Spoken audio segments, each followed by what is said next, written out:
Okay, most people are getting their seats now. So for this evening's exciting talk, usually try and make it relative to ordinary daily events and how we can understand them in terms of Buddhism, real Buddhist practice. And there's two things which happened in the last week. And one, I got an email from somebody, a study from Brown University, about the dangers of meditation, the downside of mindfulness practice. And also at the same time, you all know a couple of days ago there was a terrorist attack in Manchester. Now I'm going to connect the two together. So this is interesting. How can you actually do this? But, you start off with some of the Buddhist ideals.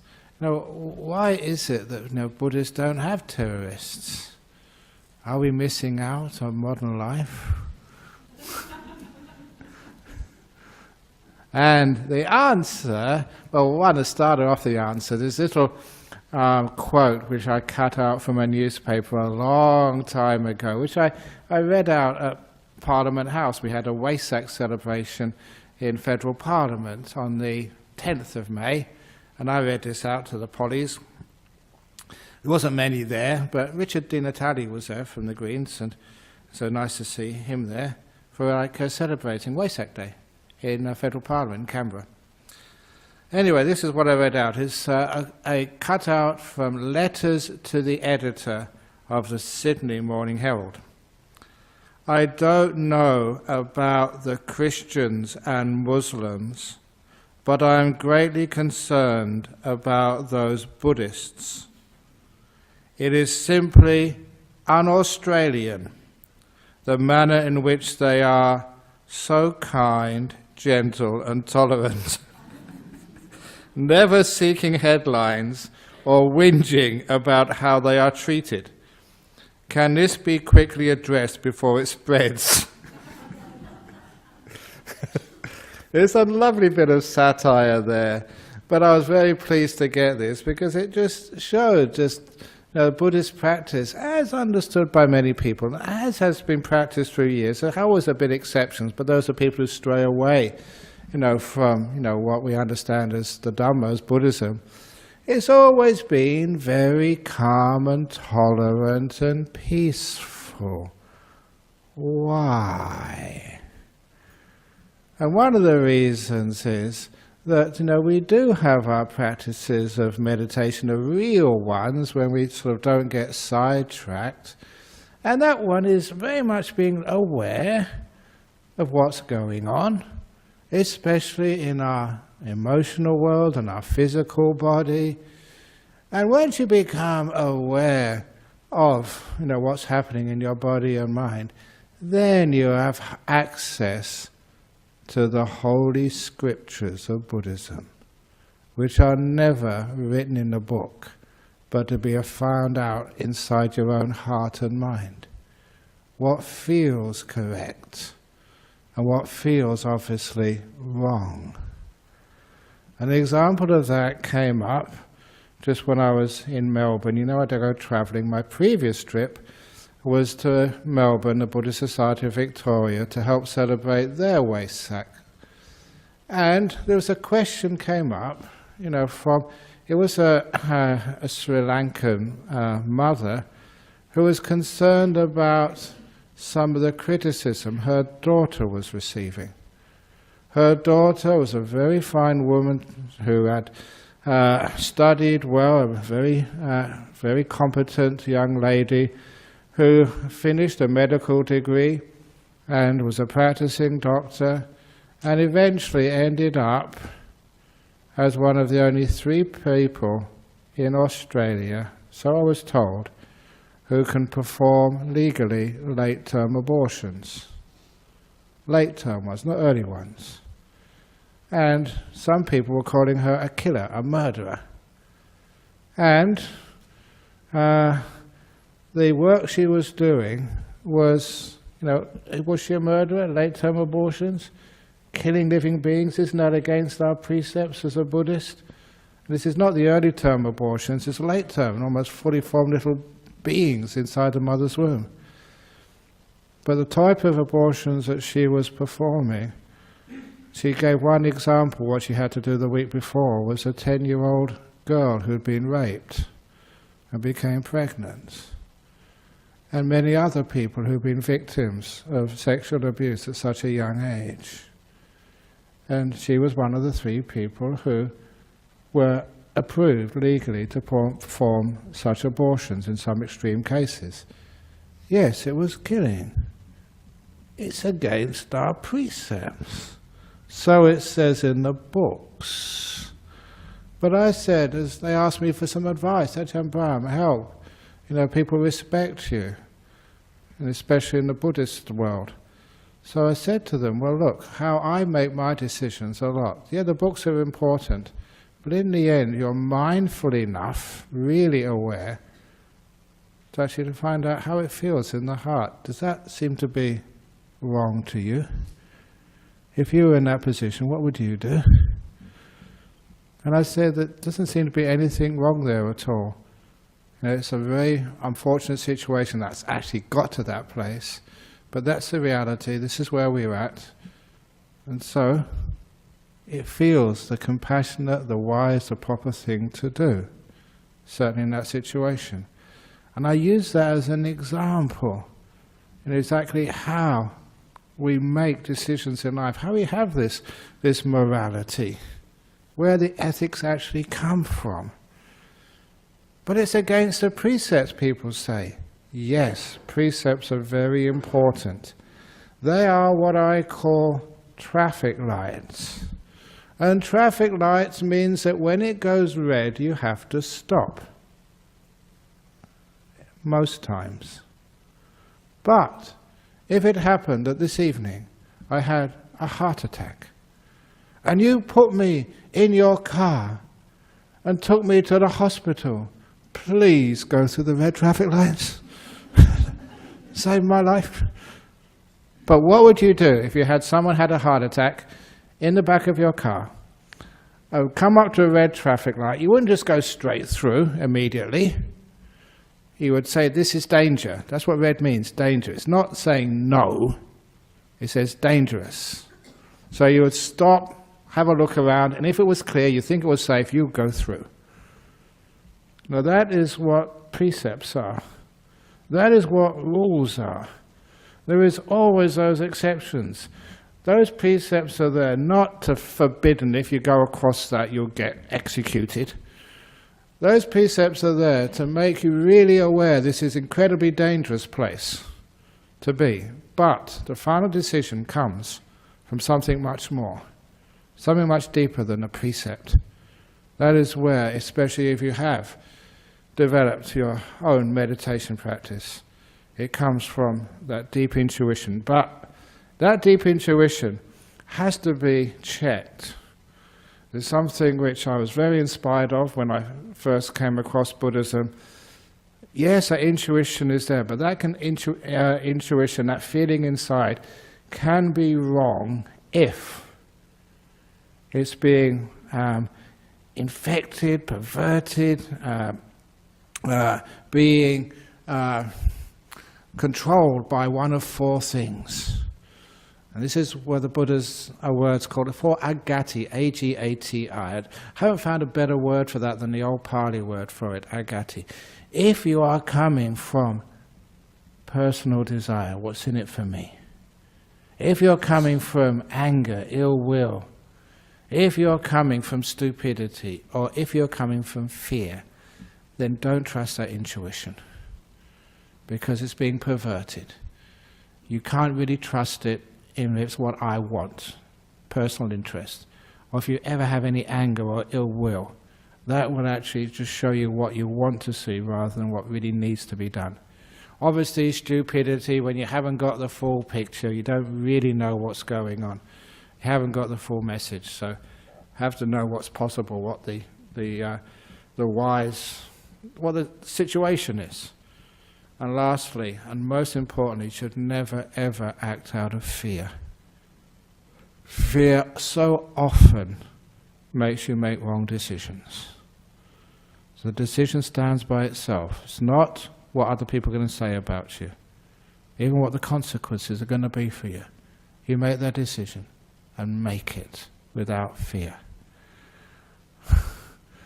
Personal example, I love telling this story because it's probably one of the most difficult decisions which I have ever made, but it was the one which I'm most proud of, the way I did it.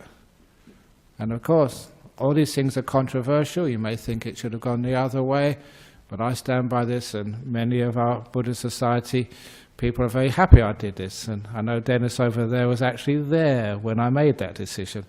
And that was when I was in Thailand after doing the ordination of bhikkhunis, of nuns, and facing all of my friends who said, we're going to kick you out of our group.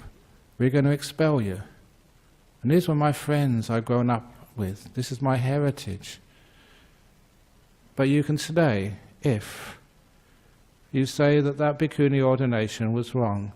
And those ladies which you now go and visit at Santi Monastery, Ayya Nirodha, Venahasapanya over in Dhammasara, or Venerable Nirodha, Venerable Ajahn Vayama over in Patachara. If you say that those aren't real nuns, then all is forgiven. And of course there was a lot of pressure on you. And I knew that if I made a decision one way, that my life would be very easy. If I made another decision, it would be very difficult. It was for many years. And I remember that decision so clearly. You know, that you had to stop and really be aware, be mindful. What was the right thing to do? You couldn't trust your logic. You never can. What I did was to make sure, is there anything in this for me? Am I afraid of anything? Do I really know what's going to happen? I checked those 4, what they call agatis, before I made my decision. And the decision was so clear. Don't be afraid. It doesn't matter how much you have to sacrifice. Those are bhikkhunis. They are bhikkhunis. Bye-bye what bubble. And you know, these days, I look back upon that and I say, well done, you were a monk, you did the right thing in those decisions. You did follow your heart, what was right inside. And that's how I made it. You look inside, what's the right thing to do? And to me, that will always be my moral compass. Intuition, yes, but checking out these 4 things which could swing the intuition into just the wrong way. What's in it for me, or my own personal benefits, or anger, ill will, I'm doing this just to spite somebody, or stupidity, delusion, and lastly, from fear. Never follow those. And that means your intuition becomes very trustworthy. Just like the answer which I gave to that mother who was really caring for her daughter, who was doing such difficult work, but helping people, big time. So that means that we actually feel inside what's right and what's wrong. Now, what does that do with terrorism? First of all, to be able to harm and hurt another human being, just like terrorists do. What are they doing? What's going through their minds at the time? It's actually believing what they're told, even what they take to be their precepts or their rules or what they think is right, instead of actually following what's going on in your own heart. If a person did practice such awareness and did know the wisdom of actually feeling what's right and what's wrong, you could never actually do that. I did read a book once about an army, how they train people in an army. And there's a general who wrote this book, and he said, historically, one of the most difficult things which they've ever had to do is actually to get the soldier to pull the trigger when they're face to face with somebody else. And the historical research which they did which was, from a top general, I think in UK, was pretty accurate, that even if it's him or me, it's if I don't pull the trigger, I'm going to die. Many soldiers apparently don't pull the trigger. They just can't do it. It just cannot be done. They feel it in their heart. And I also recall a story which, it was something which I could relate to very much, because I grew up in a time where there was the Vietnam War occurring. And I remember at the time just being concerned, trying to protest against it. I didn't agree with it. Even as a young man, I didn't really know too much about what was going on, but it didn't feel right. But I also remember an incident which was one of the worst atrocities in that war, which was the My Lai massacre. And I still remember the people involved, Lieutenant Calley. And he was told, and he ordered his troops to follow these orders, to go into the village of My Lai in Vietnam and kill every man, woman and child. The whole lot, indiscriminately. That was the order. And apparently some journalist, some TV program, did a documentary, I think 30 years or 40 years afterwards, to find out what the results were of the soldiers who actually went in to that village to kill men, women and children.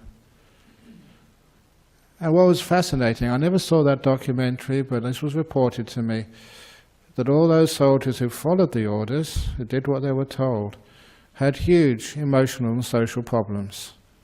Can't keep a relationship together, drug abuse, psychological disorders, never really being happy and well. But as always, there's exceptions, which actually, that's where it gets very interesting. That's where we can find out what solutions can there be to this.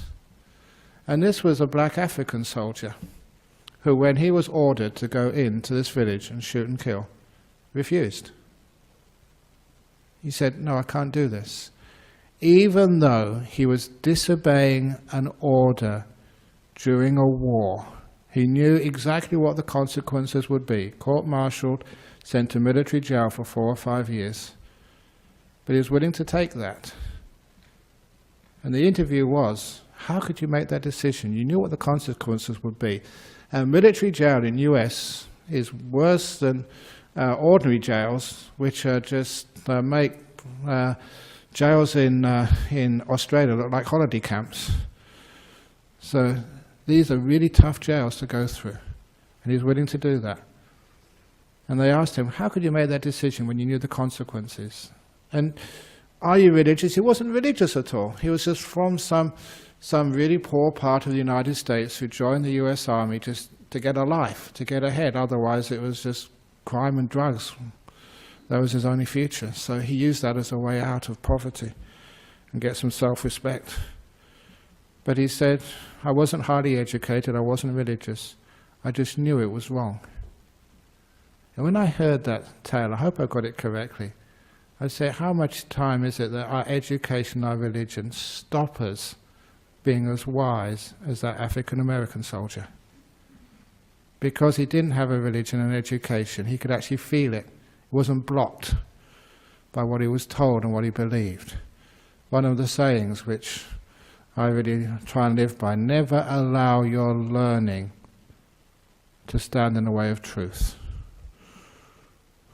Never allow your knowledge to block truth, because that can sometimes happen. And so this fellow didn't have much knowledge or beliefs, except he had his own innate wisdom, which is there in just about everybody when religion can get out of the way. And I'm saying this as a religious leader, which means we can feel, we can know our heart, what's right and what's wrong. And he said, I just couldn't do it, it was wrong. I just can't do that. Don't care about the consequences, it's wrong. He suffered 4 or 5 years in military jail in the United States, but now he was the only person apparently who was happy with himself, had a good relationship, wasn't addicted to stuff, felt good about himself. He stood up for what he knew was right, and now he's getting the good karmic results of that. Now this is what I mean about if we can look at what religions actually say, Not just the words, but the meaning behind it, to teach us to be aware, to teach us to know what's really going on. And then I don't think you could ever blow up anybody. You couldn't pull that gun. It's just not right. Why can't a person see that and feel that? Again, it's because one is blinded. Now, what's that got to do with some of the problems people have in meditation? A lot of times it's because we teach too much of what you're supposed to do, rather than you feeling your way into meditation. You know that sometimes when you meditate and people say, sit up straight, it doesn't feel right. You've got a bad back. Sit on the floor. You can't do that. Your knees are exploding in pain. But how often, when it gets to experts, especially religious experts, do we just follow them?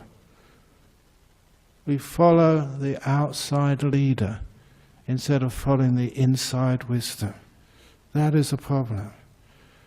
What religion should be doing, what psychology should be doing, is not making you more dependent on external authorities, but actually making you independent. I am terrible on that. I'm a big failure because you keep coming back week after week, year after year. I am trying to get rid of you, honestly, so you can find out your own wisdom. That's how I had to do it. So now, you find out your own wisdom. Stop coming and depending on me. I want to retire, 65 already, and getting older every day, obviously. But now, you feel what is right, what is wrong, instead of believing what a religion or a book says. And that actually is Buddhism. That's what they said, the Kalama Sutta. Don't believe what it says in books. Don't believe in traditions. Don't believe just because it's said by a wise man or a wise woman. Just you follow your own heart. That's what we're supposed to be doing, empowering people. Not telling them what to believe or what to do, but empowering you so you know for yourself. And if we could have that empowerment of people, to actually to know, to feel, it would be impossible that we could do harm to another person. I can't see. This was maybe because I was very fortunate where I was born and how I was brought up, maybe past lives. You know, it took me a long time, honestly, to get my head around sort of child abuse. How could a person do that? I couldn't embrace that and find out why. Because you get a little kid there, how can you hurt anybody? If you really follow your heart, this is wrong, it can't be done, just like the Afro-American soldier. This is wrong to kill, this is wrong to harm. You don't need precepts to tell you that. You don't need to be told in a big book that that is wrong. You feel it. And it's just, that is where the great insights and moral code come from. And for meditation as well. How often do we follow teachers and say, oh, this is the right way of meditating, instead of actually feeling it for ourselves? I could never understand. I did this, I tried it, but I couldn't understand when the Zen master would come right behind you with a stick and hit you on the back. That made no sense to me. Well, this is supposed to be Buddhism. What are you doing that for? It's hurting people. Oh, it's out of kindness. Yeah. So it made no sense. It never felt right. It felt painful. Actually, I never got hit, but I always tell the story. I went to this Zen monastery, because I was in UK in 1972 or something, and there wasn't that many monasteries around. There wasn't any place to meditate. Temples were few and far between, so you just went to the nearest one, which was remotely Buddhist. So I went to this place for a weekend retreat, and it was really cold, and we had to sort of sit down facing the wall, so we didn't know who was walking behind us. But you know, you did see the peak, and this big monk with a Zen stick came right behind you. And if you were sleepy, you started nodding, you get hit. But I never got hit. Never got hit. I've always been a monk with good karma. I'm a lucky monk. That's why I came to Perth. Very lucky coming here. So anyway, I was lucky and fortunate, good karma, because the man sitting next to me was more sleepy than I was. So he got hit first. Whack! And as soon as I heard that, I was perfectly straight. I wasn't sleepy at all. I was terrified. It was a terror. Got rid of my sleepiness, nothing else. But that, it seems somehow wrong. Same as like sometimes when you went to these monasteries trained, as when I was very young, it's supposed to be very tough. But it wasn't. People made it tough because it was stupid. You had to meditate, sitting on the ground. And somehow it was our pride, especially Western pride. I'm as good as anybody else. So, yeah, your knees were hurting. But you looked at these other people, they weren't moving, so I'm not going to move. And that was actually stupidity. You should have moved. My old wisdom was telling me, move. There's nothing wrong with that. Buddhism is supposed to be compassionate and kind. But because I believed, like fear, what other people would say about me, that is why I never followed my innate wisdom. And because of that, because I was following a tradition, the external traditions, not really understanding why, not really understanding my own mindful wisdom, that's why that I was very lucky to actually not get too hurt. Other people do get hurt. And that little research from Brown University in the United States, I didn't read it totally, just a quick summary of it, but in my experience as a teacher of meditation, and this is for many, many years, when I first taught meditation, I don't know if you know this anecdote, I was a school teacher in Devon in 1973, 74, I think 73. And, in those days, schools used to have assemblies. Those are my age. And it was my turn to do the assembly for 5 days, Monday, Tuesday, Wednesday, Thursday, Friday. I was a school teacher there.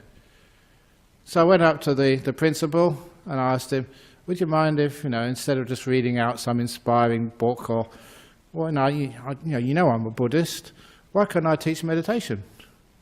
He said, okay. He was a very good, very cool principal, give it a try. So, for 5 days, morning assembly, 650 children, from 11-year-olds to 18-year-olds. And I told them, after the announcements, okay, I'm now going to teach you meditation. I want you all to put your hands on your lap and straighten your backs. I always remember that. But all these kids, just lounging over, sitting on the floor of the assembly hall, they all went straight. It was like the army. They actually followed. Close your eyes, and then just watch your breath go in, watch your breath go out, only for 5 minutes. And they all followed. Not one kid sort of messed around or started laughing. And after 5 minutes, it's absolutely honest, 73, I think it was, they gave me applause afterwards. For the whole year I was at that school, no one else got applause after doing the morning assembly. I did. And some years ago, this, what happens, guy comes up and sort of says, "Oh, do you remember me? Please don't do that to me." And I'm going to Thailand tomorrow to teach a meditation retreat, and then in a couple of weeks' time to New York and Chicago and to Toronto. I meet so many people. How the heck can I remember you? Sometimes even the monks are... No, I don't. I remember the monks. What's your name anyway? Who are you over there, Mr. President? No. But anyway, he came out and said, I was one of those kids you taught meditation to. And he said, changed my whole life. It's wonderful when you do something, you totally forget who it was. A small thing in your mind, but it changes other people's lives. Thank you so much. But anyway, so I've taught meditation for such a long time. And you've noticed that people who actually do have any problems and trouble, it's always because they don't follow their heart. They don't follow what they think is right. They actually follow what they're told. They go by the book. And a lot of times they go, because of pride, controlling. It's the controlling stuff which causes the problems in meditation, and it's the controlling stuff which causes the problems with violence. What is violence anyway? It's just trying to control other people. Trying to sort of make them do this or make them do that. And so, why does that want to control? Because of fear. And because we're not really listening to our own heart. If you do listen to your own heart, and you're wise enough and experienced enough to actually know what to listen to, then it's very difficult to actually make any mistakes in meditation. It just doesn't feel right. You have to keep on sitting there when you realize, no, it's not the right time. I should get up and do something else. You realize that sometimes after the meditation period is over, you feel, no, it's not the right time to get up. I need to keep going on. Sometimes you feel it's the right thing to do, just to let go of the body and follow the breath or whatever else comes up. It's one of the things which is such a difficult thing for me to do, is actually to encourage people to let go of control and just to follow the heart. Use wisdom power, never willpower. And wisdom power is not learning power. It's not what you're told, it's what you feel right now. One of the reasons why beginning meditation with your posture. So many people keep saying, no, you've got to have a straight back to get deep meditation. That is total go-mayang. Remember last week I mentioned what go-mayang is? Go is ball, mayang was what comes out the back end of a ball. What is important is you feel it's comfortable. It's really good. If you're uncomfortable, in pain, if you can't relax your body, how can you relax your mind? You're just stressing your body, stressing your mind, and that's where problems come in meditation for people. Stressing themselves out, thinking they're going on the right path, trying too hard, trying to sort of get somewhere, instead of being kind. Kindness feels good. It feels right. Sometimes people say, oh, but if you're too kind, you never get anywhere. If you're too compassionate, you just let the world just slide down the slippery slope. If you don't act against those extremists and those terrorists and the people destroying the world, if we don't act against them, it will get worse. You all know the story of that teacher, I don't know and that's a doctor. I don't know if he's here today. I don't think he is. But he was the one who was going to resign after his first patient died. And I told him, look, you've got the whole idea wrong. Being a doctor is not about curing, it's about caring. If you want to cure people, you will fail many times. If you care, you never need to fail. It's a caring profession. If you're a psychologist, a psychiatrist, if you're a monk, which is everything, I will never be able to cure you. Many of you fail. I've been trying for years and years and years and years and years. But I can always care for you. That I never need to be a failure on. And you find, surprise, surprise, surprise, if you care for people, you cure many more. People who wouldn't get cured. But you make caring more important than curing. And people get better. You try and cure your husband of all his bad things. Many of your wives have been trying to do that for years. You will never succeed. You care for him, and then he cures himself. That's how it happens. Those, Venerable Samangalo, he's only just come to our monastery, but I was telling our president today, my biggest headache in Bodhinyana Monastery, down in Serpentine, we've got too many monks. And this is really weird. In just about every other Western country, even in places like Thailand and Sri Lanka, you don't have enough monks.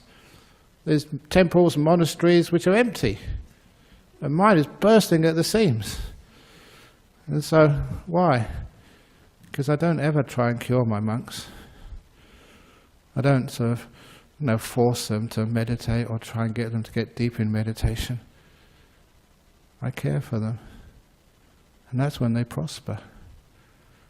You've got, I don't mind saying this, Ajahn Brahmavamso. He's coming Saturday and Sunday. He's become a really great teacher. A few other people, a few other of my babies, my kids, ones I've ordained and brought up, they're becoming really, really good monks now. Ajahn Brahmavamso just got a message from some of the people. He's over in Indonesia, and many hardline Muslims have been going to his talks. Why? What are they doing going to see a Buddhist monk give a talk? Now you understand why. We're not trying to cure anybody. We're trying to care for them. That works. That is what stops extremism. Because the caring comes from the heart. The cure comes from the books, what you're supposed to be doing. It's coming from a totally different place. That's why it's really effective. And so that is actually how we meditate as well. Trying to cure. What do you mean by try and become enlightened? Try and cure your stupidity. Get rid of all your defilements. Get rid of your anger. Get it out now. That's called double anger. You're angry, and you're angry about being angry.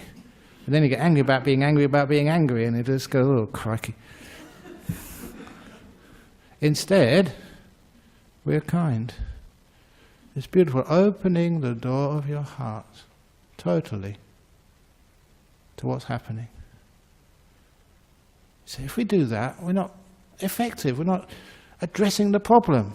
We should be doing something. How about trying something different?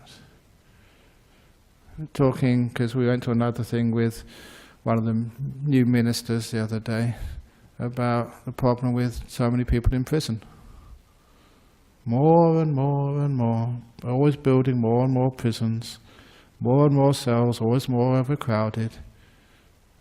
What's going wrong?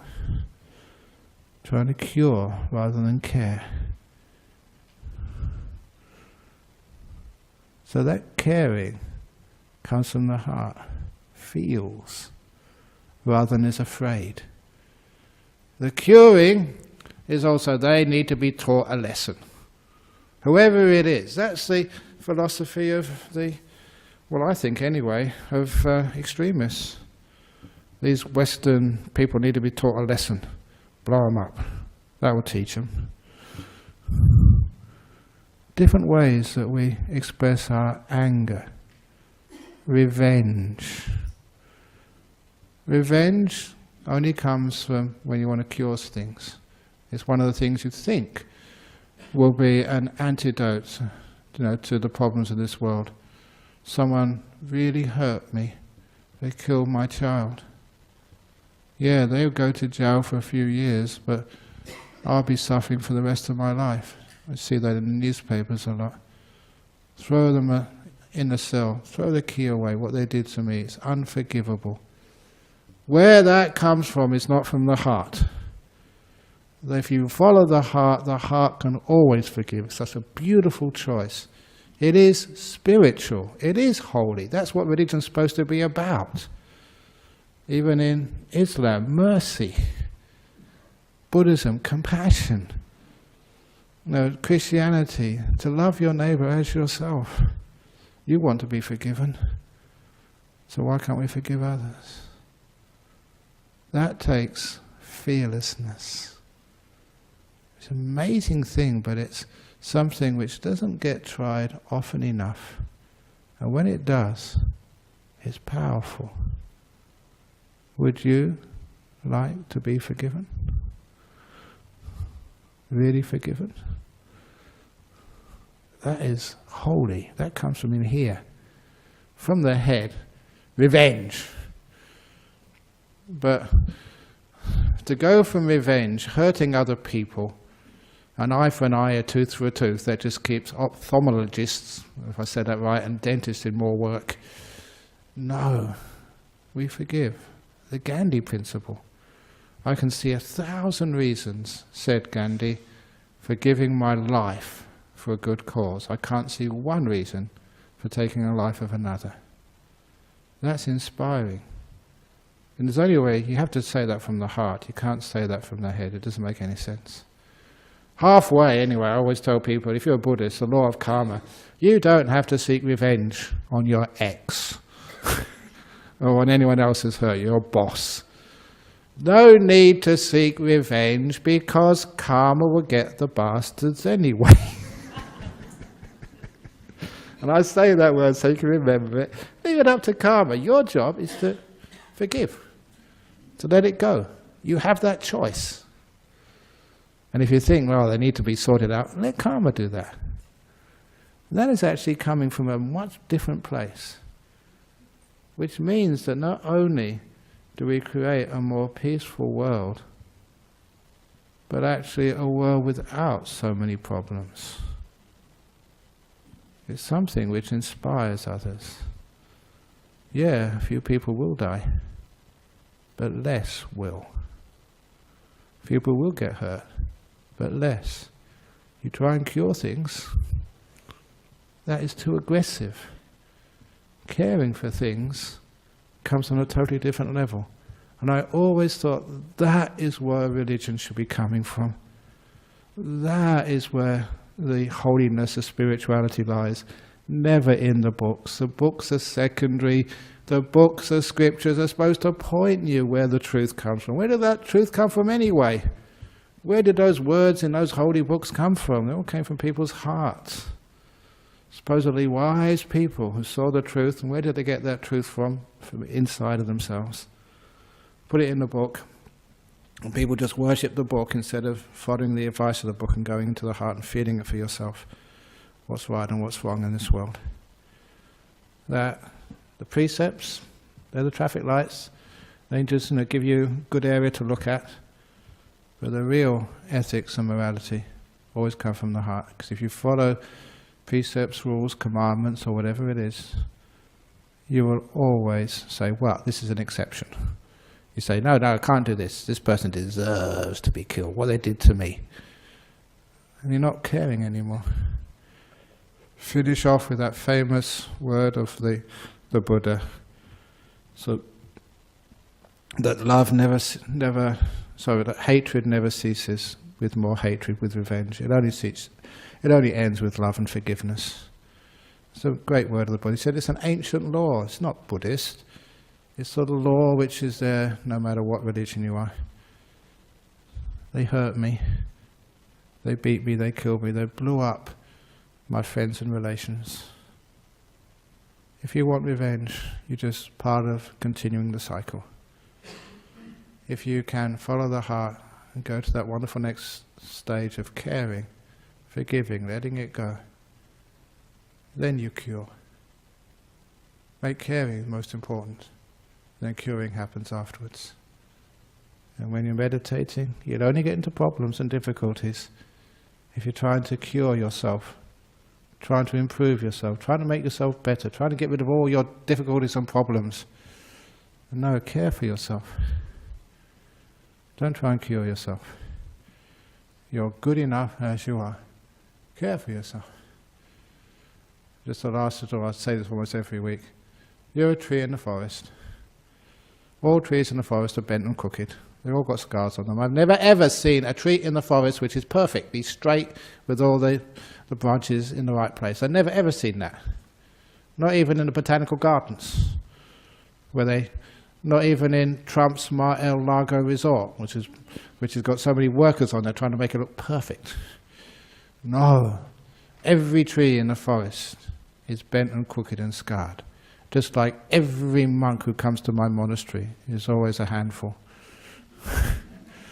Every person who comes on the committee, every person who's a member of the Buddhist Society of Western Australia, either here or abroad, you're all bent, crooked and damaged wherever you are in this world. That's why you belong. This is your place. You're accepted. You're cared for. Just being respected and welcomed. You're okay. You're a friend, you're a member. Welcome. Just that much is such a powerful statement in a world where people are put down, excluded, stigmatized, told they're not good enough, saying there's something wrong with you. That is Gomayang. There's nothing wrong with you at all. Welcome to the forest. You belong. Thank you for listening. Very good. Okay, now we've got some questions from overseas. That's actually why I think this person who wrote this little letter to the editor really understood what Buddhism was. Okay, so we've got here. Okay, here we got Cassandra in Sweden, Paul in UK, and Kush in Cairns. Oh, we got nothing from Syria, nothing from ISIS. No. Can I tell an old ISIS joke before we start? I haven't told a joke yet. This guy in Sydney, I think I told this one before, maybe some of you remember. This guy in Sydney was just really just upset at how much it cost for his insurance. And the insurance company said if you want to get less premiums because of burglars and stuff, you have to install security screens on your windows. You get security guards like we've got outside. You have to have cameras everywhere, bars on your windows. He said it's like living in a prison. But you have to, because there's burglars around. And he found an alternative. Now he doesn't pay any insurance. He's got free security. And all he needed to do, no bars on his windows, no security screens, no CCTV cameras. All he did, he went to Bunnings and bought a flagpole. And on the flagpole in his front garden, he put an ISIS flag. Now he's got 24/7 security, all for free, from ACO, CIA, Federal Police. And he doesn't have to pay a cent for it, it's all for free. They were watching him 24/7. Anyway, it's an old joke, but I couldn't resist it. I have panic attacks and nightmares when I meditate from a past trauma. I have tried to keep meditating, but it gets worse and worse. How should I be practicing? You get panic attacks when I meditate from a past trauma. I don't know what you're meditating on, but usually what happens is if you're meditating, you're getting nice and peaceful, and the past trauma comes up, you do have a choice. Exercise that choice. If you don't think you're ready for it to come up, you just get up and do something else. But if you want to actually, if you feel strong enough, don't try and force it. Understand that it's a forcing. Care for that trauma. Open the door of your heart to it. Like I said, and this is practiced here in a group, I keep saying about this group, you imagine, this is how it works, this is done professionally here. When you feel safe, if you don't feel safe, just get up and do something else. When you feel safe enough to do it, you imagine in your heart the little Valentine's Day heart with 2 doors in it. Imagine, visualize it, open up those doors. There inside of you is the person who wasn't traumatized. The person, who you can live with, respect, had lots of joy with. And you look down from in your own heart, you see outside is that woman who was traumatized, who was raped, abused, beaten, treated so badly. You see that little girl outside. Problem is, they're outside and you're inside. You're afraid of them. They have been stigmatized. They have been excluded. So what you do is you imagine this little staircase coming down from your heart. And then you invite that little girl up. The girl who was hurt so badly. Come in, you're part of me. You're who I am. I'm not going to try and get rid of you. That was the problem. I'm not going to try and cure you, I'm going to care for you. Come up. That takes a huge amount of courage, the lack of fear. When they come up those stairs, trembling, terrified, you as well. The one up the top, the one up the bottom. Hugs. You're who I am, you're part of me. I'm a damaged tree, just like every other tree. That's who I am. I'm not going to try and straighten myself up. That's a very cathartic moment. That's when you really do dig in the shit and you become a beautiful, sweet mango tree. With acceptance, caring, not curing. So that means the attacks and nightmares don't come anymore. You've resolved. It's part of you. Who you are. And it makes you, honestly, a much more beautiful person. Richer. Next question from UK. If Buddhism is about leaving the world rather than prestige or status, then why was the question of nuns' ordination so important?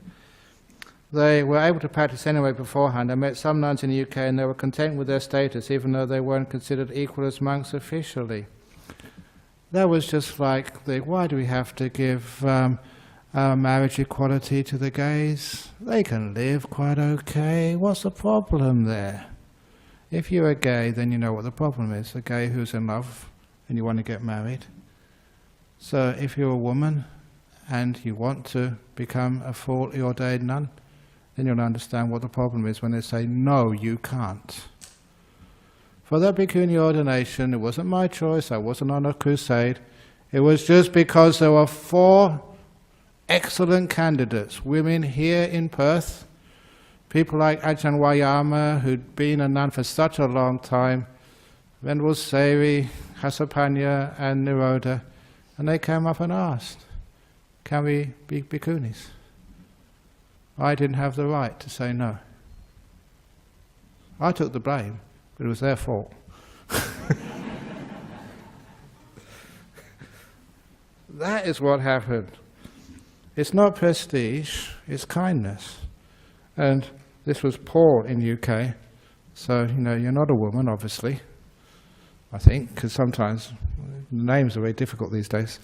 But so maybe you don't understand what it would be like to be a Buddhist, to be a woman, and to want to have the full ordination, but it's denied. And people say, oh, what do you need it for? You don't need it. You can still practice. That's not the point. If they want it, they should have it. It's up to them. I don't like people telling others what they should do. And in Cairns, why does our mind tend to stick to negative states of mind like ill will and desires? What should one do when one feels a storm of emotions? When you find a storm of emotions is something which I wrote about called the Nalagiri strategy. This comes from a story when somebody tried to assassinate the Buddha.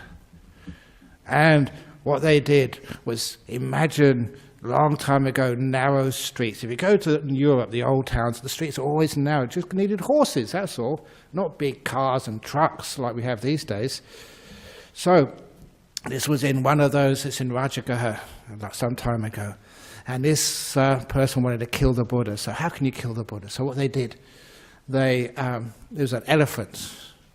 And I think Drug Dog gave it alcohol, the elephant, and stepped the elephant on loose along the narrow roads where the Buddha was coming on arms round. And so there was this bad elephant charging around, bashing everybody, squashing everything. And all the people went, look out, a wild elephant is coming. Buddha, just get out of the way quickly. And the Buddha was come with many monks. All of them scarpered, ran for their lives, except for Ananda. Ananda was the Buddha's attendant, who loved the Buddha, who would do anything for the Buddha. So stood in front of the Buddha.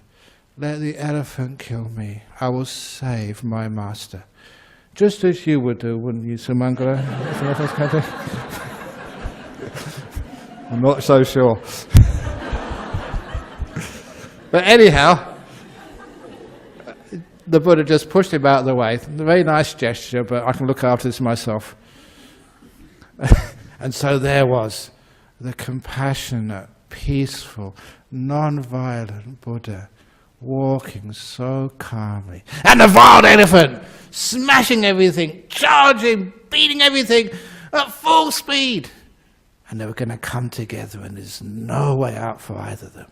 What would happen next? Now, as I usually tell the story, I've got no doubt at all the Buddha had these magical powers. The Buddha could have, Bruce Lee could do this, the Buddha could do much more than that.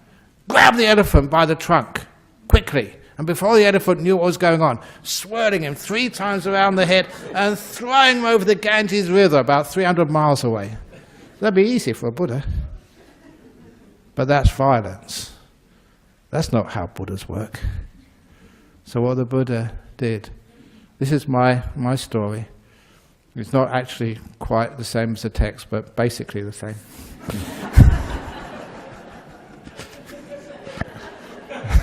Yeah, okay, I admit it. There, the wild elephant coming. And the Buddha gave this beautiful loving kindness. What does that mean? The Buddha was saying, Nalagiri elephant, you can squash me if you want to. You can pick me up with your strong trunk and smash all my bones against the tree. Whatever you do, great elephant, the door of my heart will always be open to you. I'll always love you and care for you and forgive you, even if you kill me.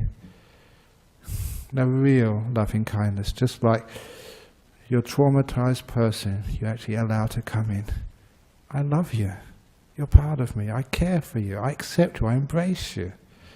The door of my heart's open to you, Nalagiri, even if you're going to murder me, painfully. And at that, if it really is sincere, coming from a very strong place, like those traumatized people tell me, it works. Nalagiri just stopped, lowered his head, and the Buddha, this was in the story, started stroking his trunk. There, Nalagiri, there, it's okay. It's all right. The power of loving kindness, when it's pure, when it comes from the right place, not asking for anything, but opening the door of your heart to what's happening, is incredibly powerful. Much more powerful than any willpower. I call that Nalagiri strategy. If you have a storm of emotions, the door of my heart is open to all of those emotions. You can kill me, you can drive me crazy, but I will accept you, embrace you. Thank you for being here. The door of my heart, unconditionally open. That totally undermines the emotions. It pulls a rug out from underneath them. They can't stand that. And just like Nalagiri, your crazy mind will be bending in front of you. There, crazy mind, there, it's okay. We all go crazy sometimes, it's all right. That's how we deal with it. Full on, it works. Otherwise, you just get more and more crazy. So, that is how you meditate. That is when you don't get problems. You try and run away from the crazy mind, try and control it. You're fighting something you can never win. Thereby, you get frustrated, anger, and you do violence to yourself and others. That is not the Buddhist way. Okay, so there we go, 9 o'clock. So we now pay respects to Buddha, Dharma and Sangha. And please, not too many questions this afternoon. I've got to go to Thailand, early morning flight tomorrow morning. I'll be up at 3:30 a.m. So please let me have some sleep. Please, kind.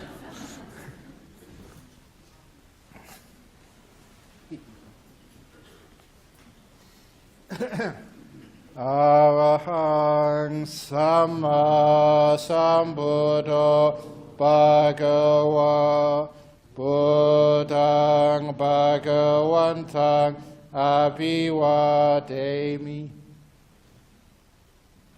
Suwakato Bhagavata Dhammo Dhammang namasami. Supatipanno bhagavato sāvaka sangho sanghang namami.